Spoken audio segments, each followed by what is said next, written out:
राजखान्थि फोथारावल' नङा, बे समाव आबादारिफोरखौ मदद होनो माइ आबाद फोथारावबो ओंखारदों इउपिपिएलनि दैदेनगिरि अशोक गयारिया।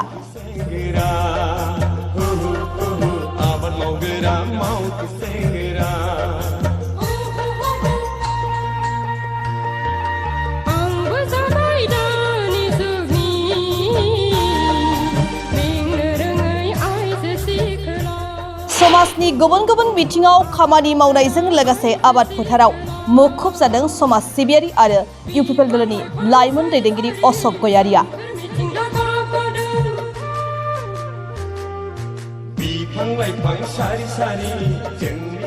दिनै गासै 40 आइजो हौवा मावथिफोरखौ लानानै दिनै देबरगाव बिटिसि बियाबनि बेसर गामियाव माइ गायनानै मदद खालामदों आबादारिफोरखौ।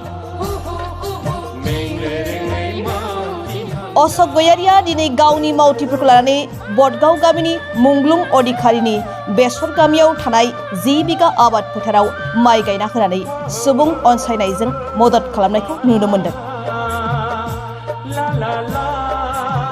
बिथांनि बेबायदि खामानिया ओनसोलाव बयनिबो गोसोखौ बोनो हादों आरो ओनसोलनि सुबुंफोरजों अनसायजादों।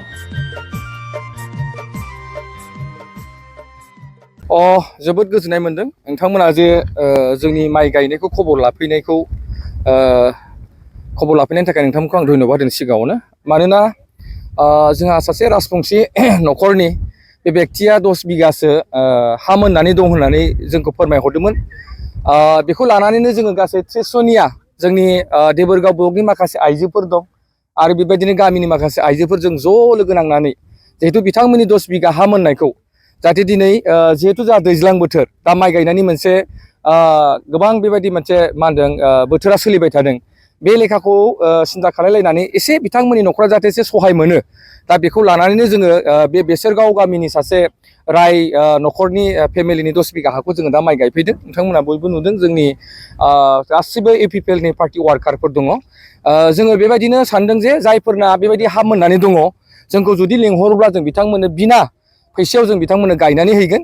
मानोना बियो जोंनिनो खामानिखा। मानोना जोंनाव मोनसे सुबुं सम्पद होननानै जितु प्रमद बर'आ मोनसे समाव फोसावखादोंमोन, मानगोनां प्रमद बर' बिथाङा। आरो बे हिसाबैनो जों सुबुं सम्पदखौ मिथिनानै दा जोङो जाथि धोरोम राव बोरोनजों बासियालासे जोङो राजबंसियानो जा, सान्थालानो जा, बर'आनो जा, जायफोरा जोंखौ हांख्रायगोन, लिंहरगोन जोंनि समस्तिनि सिङाव, जों बिथांमोननो माइ गायनानै हैगोन आरो बिथांमोनाबो जाहाथे सहाय मोनो। मानोना बिथांमोना बे 10 बिगा हाखौ जुदि गायनांगौबा बिथांमोननो गैयाब्लाबो 10 दिन 15 दिना नांगौमोन। खिन्थु जों दिनै बिथांमोननि बे सानसेयावनो जों जि हायो बिथांमोननि 10 बिगा हाखौ जों दिनै गायना होलांगोन। आरो गाबोनबो जुदि सोरबाया जोंखौ समस्तियाव लिंहरोब्ला जों बिथांमोननोखौबो जों गायनानै हैगोन होननानै नोंथांमोननि बे मिडियानि गेजेरजों फोरमायदों। मानोना राजखान्थिया जाबाय थागोन। मानोना जोङो फोथारनि समाव जोङो आबादखौ जों गायनांगोन। मानोना जों माइ गायाबानो जोङो थांनानै थाया मानसि हिसाबै। दा ओंखायनो बोथोरजों लोगोसे राजनितिखौ जोङो दोनथ'नानैबाबो दसे सम जिहेतु माइ गायनाय जों फोथाराव फैनानै जाहाथे बिथांमोनखौ जों एसे मानसि सुबुं सम्पद हिसाबै जाहाथे बिथांमोनखौ जों सहाय खालामनानै माइ गायनानै बिथांमोनखौ जाहाथे एसे मदद होनो हायो, बे थांखिखौ लानानै जोङो बिथांमोननो जों हेफाजाब होफैदों।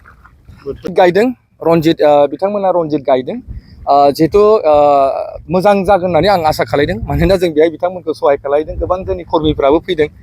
आरो आं सानो बेनो जोंनि इउपिपिएलनि मोनसे निति।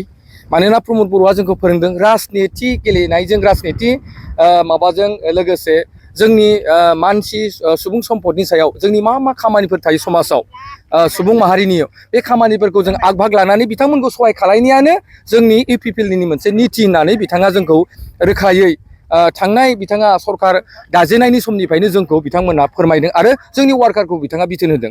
रायजोजों जिखि समाव थाया मानो राजनितिया राजनिति जाबाय थागोन।